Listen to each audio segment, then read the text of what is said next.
Here we are. Good morning and happy Easter, everyone. So delighted to be here with you. Actually, in the Gospel of Mark, chapter 16, beginning at verse 2, it reads, "Early in the morning on the first day of the week, Mary of Magdalene and Mary, the mother of Jesus, and Salome came to the tomb as the sun was just rising. And they said among themselves, 'Who will roll away the stone?' For it was very large. And then they looked and saw that the stone had already been rolled away. And they entered the tomb and saw a young man sitting on the right, covered with a white robe, and they were astonished. But he said to them, 'Do not be afraid. You seek Jesus of Nazarene, but he has risen. He is not here.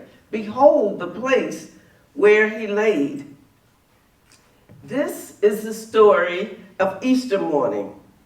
Our focus this morning is on the stone being rolled away from the front of the tomb. This event is a powerful metaphor for moving into a higher dimension of living as Jesus did that first Easter morning. The deep teaching of the resurrection story is that death is not the end, rather it is the beginning to a new and higher state. So whatever you've been struggling with, whatever is on your mind that appears to be a burden, let that go. Because the deep teaching of the resurrection story is that death is not the end. Rather, it's a beginning to a new and higher state. So this is true whether the ending comes in the form of the death of the physical body, death of a relationship, death of a job, death of a 401k, and I don't have to tell you what's been going on in our country recently. Even the death of a dream. Let that go. It's a new beginning. Let's know that we are all free to move into a deeper, new dimension of ourselves. And let us believe in the resurrection of our Christ consciousness, our true divinity.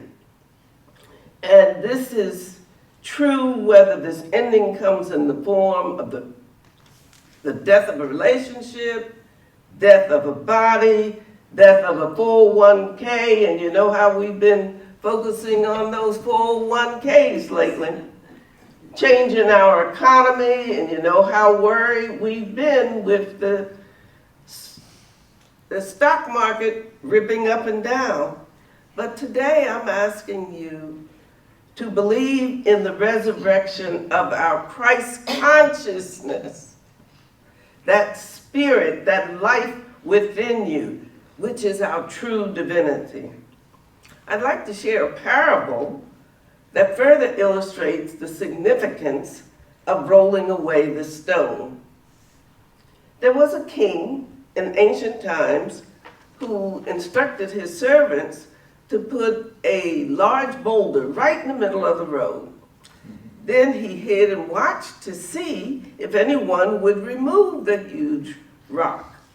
Some of the town's wealthiest merchants and members of the elite class came by and simply walked around it.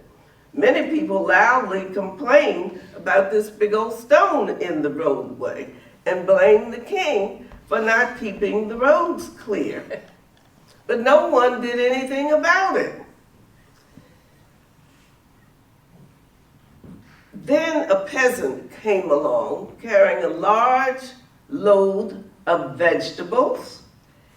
On approaching the boulder, he laid down his heavy load and tried to move the stone to the side of the road, but it was very heavy and didn't want to budge.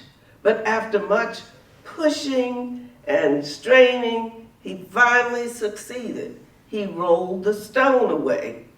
And as he was about to pick up his load of vegetables and walk away, he found there was a purse laying where the boulder had been, and in that purse were many gold coins. And in the purse was a note from the king saying that the gold belonged to anyone whomever removed the boulder from the side of the road. You see,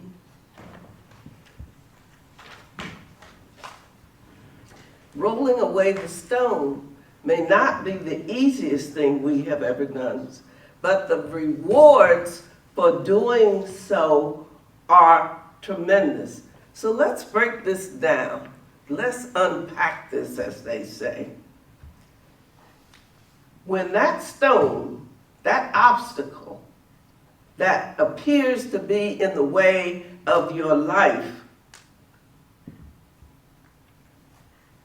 what happens when it's rolled away? What will you find? What's behind that stone, that obstacle, is our true nature, our true consciousness, our Christ consciousness, our true nature, our divinity based in love. Sometimes, for whatever reasons, things appear to be blocked. They don't move as quickly. Sometimes we hide our Christ consciousness behind the stone, our knowing, the true Matti, the true Darrell, the true Reverend Lori. We kind of get it all booked up with dust. And what's behind that stone is often our Christ consciousness that we sort of hide it under a bushel. But we're all here for the same purpose, to express God, to awaken to our divinity, to know who we are in God and who God is through us.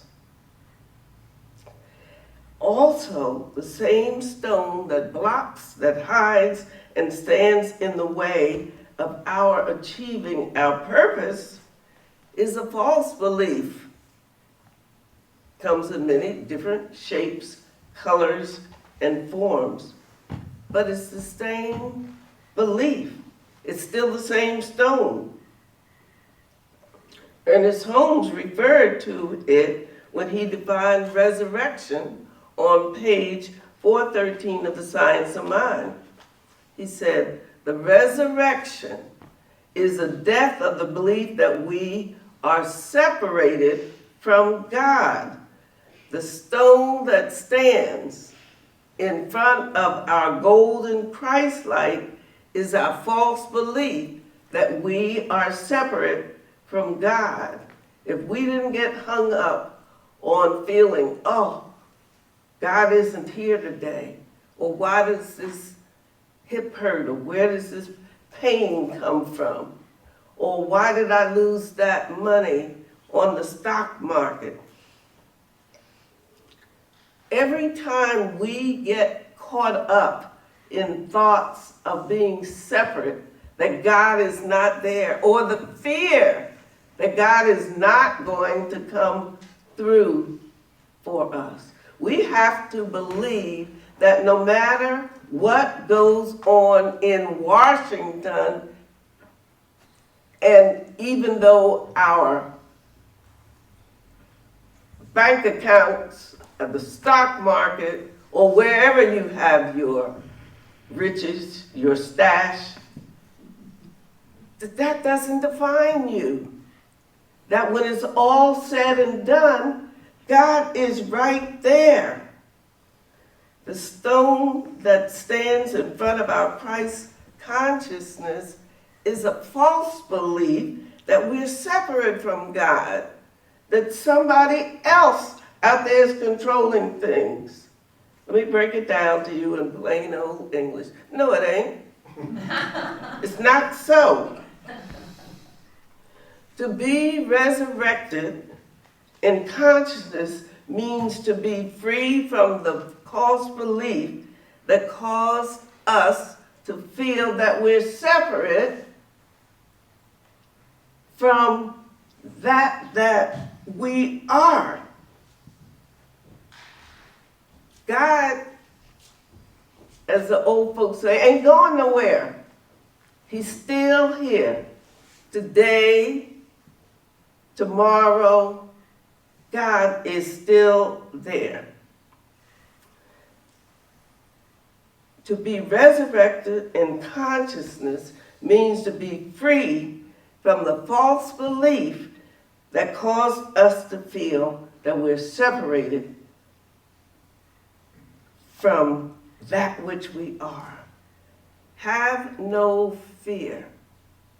God is still here. An East Indian philosopher of the early 1900s wrote, "I'm ever building a wall all around me, and I take pride in this great wall. I plaster it with dust and sand, lest even the slightest hole should be left in it. And for the care I take, I lose sight of my true being in the dark shadow."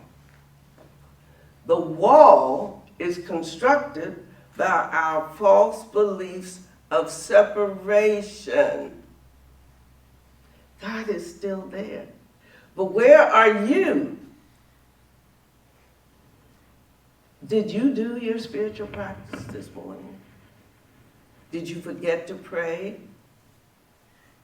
What about meditation? Do you call on your God in the midnight hour? Do you get quiet in your consciousness when the stock market starts ricocheting up and down?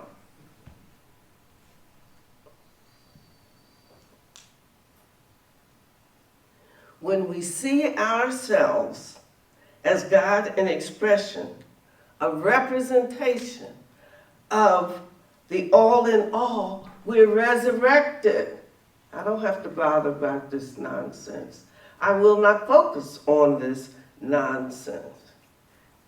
The true self is resurrected from fear, lack, or limitation. We need to come to recognize wherever you are, God is, because you are the Christ consciousness in expression. I am the Christ. I am one with the one. That's all there is. You are the love and light of God, here to live out your divine purpose. Even on those days when you don't feel like getting out of bed, or you decide, I'll go back to bed.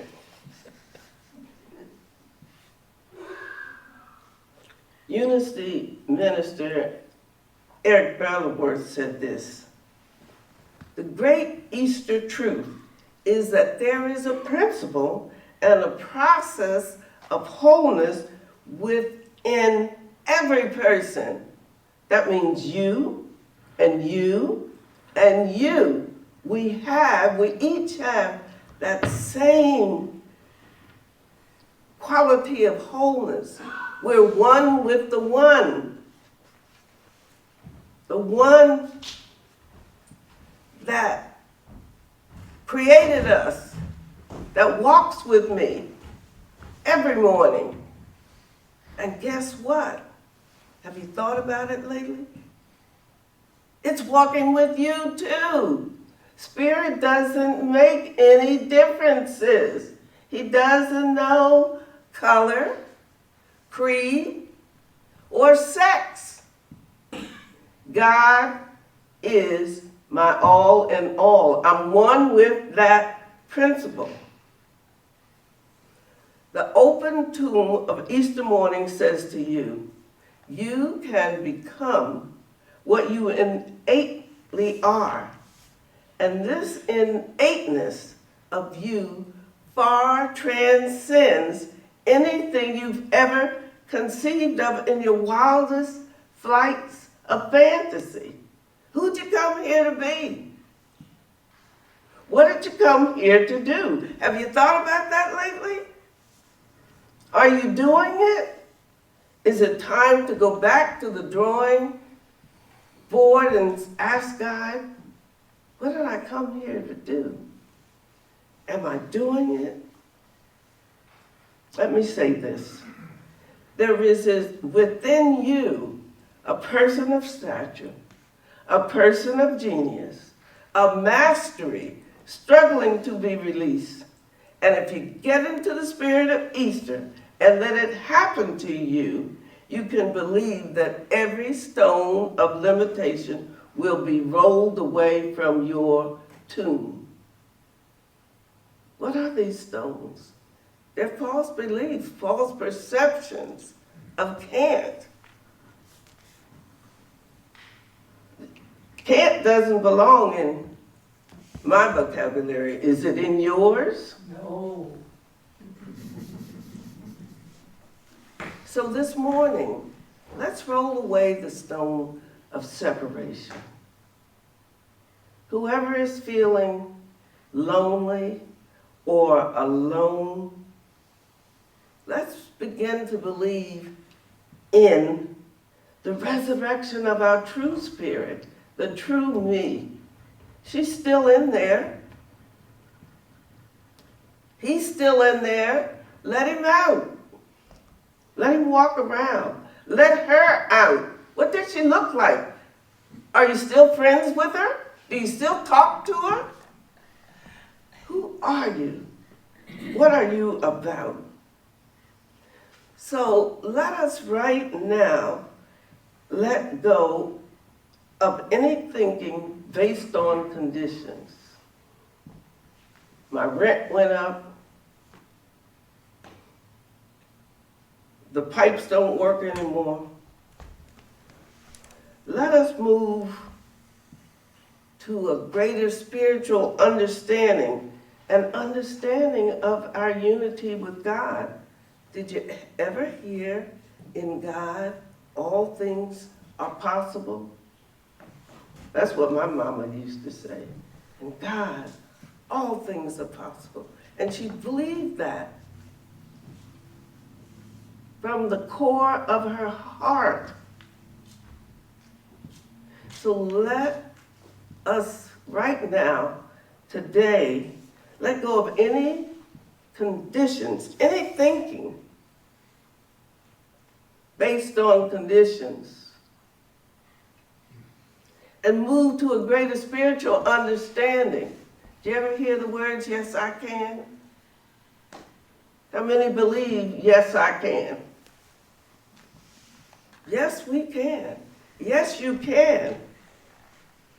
So complete was this realization in the master teacher Jesus that he was unable to find a place where he began and God left off, or where God began and Jesus ceased to be. So this morning, can we begin to come to the same realization? Can we move to the point where we don't know where we begin and God ceased to be? Do you know where you leave off and God begins? Think about that during the week. Are you willing to roll the stone away and let the glory of God shine through you, regardless of what others may think, say, or do? Or have you even thought about what you're all about? A mother took her two children to a restaurant, And the 6-year-old boy asked if he could say grace. And before they had the meal, little boy said, "Grace, thank you, God, for this food, and God,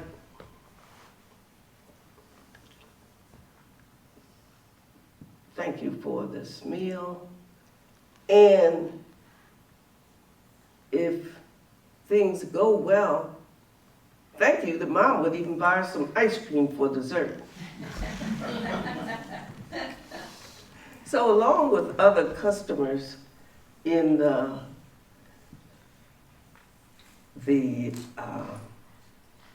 restaurant laughing, a lady was overheard saying, "Tish, Tish, I just never asking God for ice cream."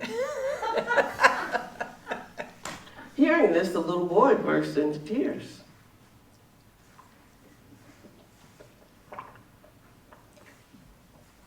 He began to cry. "Mommy, did I do it all wrong? Did I say it wrong?" And as his mother held him and loved on him, a gentleman, an elderly gentleman from a nearby table, came over and said, "I happen to know that God thought that was a good prayer." And the little boy said, "Cross your heart?" He says, "Yes, that was a good prayer. And you know what? There's nothing wrong with a little ice cream. It's good for the soul." So, ice cream arrived for dessert, and the little boy stared at his for a moment, and then he picked up his sundae, and without a word, he took it over to the lady who had criticized him and says, "A little ice cream is good for the soul, and my soul is good already, so please enjoy this ice cream." So I say to you this morning, your soul is good already, and I invite you to roll away the stone of the belief in separation, or that God is not here, or that God is different from the God you learned of. Ernest Holmes tells us in the Science of Mind textbook, as the human gives away to the divine in all people, they become the Christ. And that's the meaning of Easter for us this morning.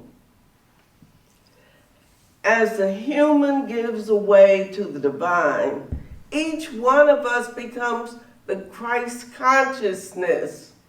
You are God in expression. Go back to your authentic self. Have you had a talk with her lately? Do you know who she is? We used to sing a song in the old Baptist church, "Come let us have a little talk with Jesus." And we're going to tell him all about our troubles. Well, you may not be having a little talk with Jesus, but it doesn't hurt once in a while to go into the closet of your own consciousness, particularly as all this turmoil rattles around the United States, and you turn on the TV and everybody's talking about what Donald Trump's doing and what's happening to the dollar and what's going on with Bitcoins, and sometimes they just don't want to hear it. Flick, off goes the TV. And we can roll away the stone of perceived separation.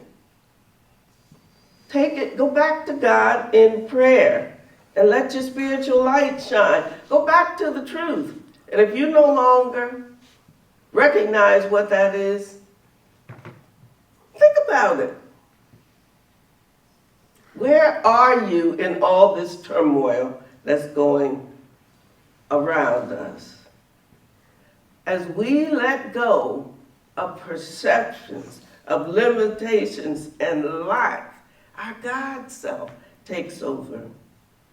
Realizing that you're one with the all in all. Reconnect. Recognize where you begin and God left off. Nothing's changed. Spend a little bit more time in the silence. Realizing that you're one with the one, the self-sufficiency of the power and presence of God. You can go anywhere and you can do anything because the ground on which you stand is holy ground. Think about it. Who did you come here to be? And allow your divinity to lead the way. Remember that expression? Yea, though I walk through the valley of the shadow of death, I shall fear no evil, for the beloved is with me. The beloved is in me. The beloved is me. I am that I am. You are an expression of the divine. So, on this Easter morning, recommit to the authentic self. I had the good fortune of going to the 50th anniversary of the chair of the School of Public Administration at San Diego State, where I worked several years ago. And I had to look around at what has transpired in those many years since I left San Diego State. How did I suddenly become that golden girl? How did I become so wonderful and so popular? What changed? Did reality change? Or did my gray hair make a difference? Nothing changed. Either it was my perceptions or their perceptions of me, but the world suddenly looked bright and glorious, and I was, as the young people say, all that. Well, I'm happy to be told or to recognize that I'm all that. I always knew it. I'm not sure that they did, but they were absolutely delighted to see me, and they told glorious stories about me and painted beautiful pictures. And I was happy to get that new revelation. So, I ask you, do you have a way of thinking that fuels your feeling of being separate from God? If so, will you commit to change it? You're still that same person. I am that I am. This is my beloved in whom I'm well pleased. You are the beloved. Accept your space in God consciousness. So, if you have a way of thinking that fuels your feeling of being separate from God, will you make a commitment today to change it? And remember that you are the beloved? in whom spirit is well pleased. In a moment, I'm going to ask you to come forward and take a stone. And this stone is a commitment to roll away the stone of separation between you and spirit. Let's get rid of that old belief that God is not here. God is right here. The ground on which you stand is holy ground, each one of us. I don't know about you, but I'm walking that heavenly road. I don't know, Michael Paul sings a song or somebody sings a song. I'm walking the road to heaven right now. You're walking that road to heaven right now. Get on the path. Recognize it. Recognize the divine spirit that lives within you. You may feel down, but you're not out. You may feel sick, but you can be reincarnated. Let the true you out. Let her walk around and see what it feels like. I am that I am. I'm a representative, a child of the King. I represent him that sent me. I am the Christ consciousness. You are the Christ consciousness. Let her out. Let him out. Walk around. Let people know who you are by the smile on your face. I don't know why it took them 50 years to recognize my spirit. It was always there. Maybe to acknowledge it. She was always there walking around on that campus. So, this morning, roll away the stone of limitation. Roll away the stone of not enough. This is the beloved. This is the child in whom I'm well pleased. Recognize him. Recognize her. And thank God for the knowing. And so it is. So it is.